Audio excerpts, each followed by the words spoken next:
une page divine, la plus belle de l'évangile de Saint Luc. Si nous en croyons Renan, c'est un des récits les plus finis, les plus nuancés qu'il y ait dans aucune langue. Jean Guiton, de son côté, n'hésite pas à écrire « S'il me fallait choisir dans l'Évangile et peut-être dans toute la littérature, la page que je voudrais sauver du néant, ce serait cette page des disciples d'Emmaüs. » Quel tableau, et pas seulement le clair-obscur de celui de Rembrandt au musée du Louvre. Car avant l'auberge, il y a la route. Les manuscrits hésitent, peut-être, comme quelques-uns l'écrivent, 160 stades, 30 kilomètres, un jour de marche, longue marche de la vie. À certains soirs, nous la parcourons cette route, nous aussi, la tête basse et le cœur vide. Au retour d'un cimetière, par exemple, subitement, la vie nous paraît atroce, révoltante. On nous a pris un être cher et Dieu ne fait plus le poids. Il est là, mais nous ne le voyons pas. Nous ne voulons pas le voir. Difficulté de la foi, paradoxe de la foi. Le Christ, il n'est là qu'à travers des images, des signes humains à interpréter qui véhiculent leur part d'ombre inévitable. L'écriture, le tombeau vide, la fraction du pain. Au moment où nous croyons le saisir, il se dérobe et il faut reprendre la route. Qui sait si la lumière intérieure ne se dissipera pas à nouveau au fil des kilomètres, enfermés en nous-mêmes comme les deux disciples repliés sur notre épreuve. L'auberge, la route, quel tableau! Et le cri de la détresse humaine dans le soir qui tombe reste avec nous, Seigneur, car il se fait tard. Et l'ombre des cyprès s'allonge sur les mimosas et les roses d'un éphémère printemps dans la plaine de Saron. À qui d'entre nous, écrit Mauriac, à qui d'entre nous l'auberge d'Emmaüs n'est-elle pas familière? Qui n'a marché sur cette route un soir où tout semblait perdu? Le Christ était mort en nous, on nous l'avait pris. Le monde, les philosophes, les savants, notre passion, il n'y avait plus pour nous de Jésus sur la terre. Le jour baisse, la vie finie, l'enfance paraît plus loin que le commencement du monde. Nous suivons le chemin, et cependant, quelqu'un marche à nos côtés. Nous étions seuls? Non, nous n'étions pas seuls. C'est le soir.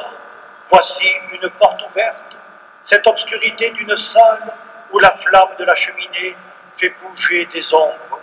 Ô pain rompu, ô fraction du pain consommé, malgré tant de misère. Et Mauriac conclut, l'humble figure torturée de l'homme que, dans l'auberge d'Emmaüs, les pèlerins de Rembrandt reconnaissent à la fraction du pain, le voilà, notre frère, le voilà, notre Dieu. Et ils se disaient l'un à l'autre, n'est-il pas vrai que notre cœur était tout brûlant au-dedans de nous lorsqu'il nous parlait en chemin et nous expliquait les Écritures? Le livre était resté muet. Le Christ le fait comprendre et le sens de l'épreuve.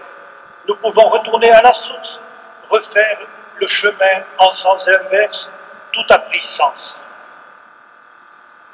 Je pense à la petite communauté chrétienne qui a vécu à Emmaüs, à Mbass, comme l'appellent aujourd'hui les Arabes palestiniens, et qui a vécu, comme nous, de l'écriture et de l'Eucharistie, les deux composantes du récit évangélique, réduites comme nous à ça. Prenez le pain et mangez, faites ceci en mémoire de moi, voilà le pain. Qui écoute ma parole vivra par moi. Voilà l'écriture. Cette communauté d'Emmaüs a été détruite successivement par les Samaritains, les Perses, les Arabes, les Turcs, la peste et la guerre israélo-palestinienne. À l'heure actuelle, quelques chrétiens encore au milieu des ruines, à 2 pas de l'abbaye de la Tour, quelques archéologues, quelques témoins de la charité chrétienne dans ce pays fiévreux. La charité chrétienne, car n'oublions pas, nous dit saint Grégoire le Grand, les disciples d'Emmaüs n'ont pas d'abord reconnu le Christ, même pas quand il leur expliquait les Écritures. C'est uniquement parce qu'ils ont eu la charité d'inviter l'inconnu, le Christ, à partager leur repas, qu'alors le Christ s'est fait reconnaître. Si, au seuil de l'auberge, il lui avait dit « Voilà, merci pour tes bonnes paroles, bonne route, nous, on s'arrête là », jamais il n'aurait su que c'était le Christ. Seul l'acte de charité ouvre à la connaissance du Christ et permet de comprendre l'Écriture et l'Eucharistie. Je parlais tout à l'heure de 2 composantes du récit, le pain de l'Écriture et le pain de l'Eucharistie. Non, il y en a 3. Il y a le pain tout court, le pain partagé avec l'inconnu, le frère, le don de soi. Quelles soient les 3 composantes de notre vie de chrétiens, de disciples fidèles. Mais avez-vous remarqué, des 2 disciples, nous n'en connaissons qu'un, Cléophas, et l'autre, inconnu, anonyme. L'autre disciple, frère, c'est nous, c'est chacun d'entre nous.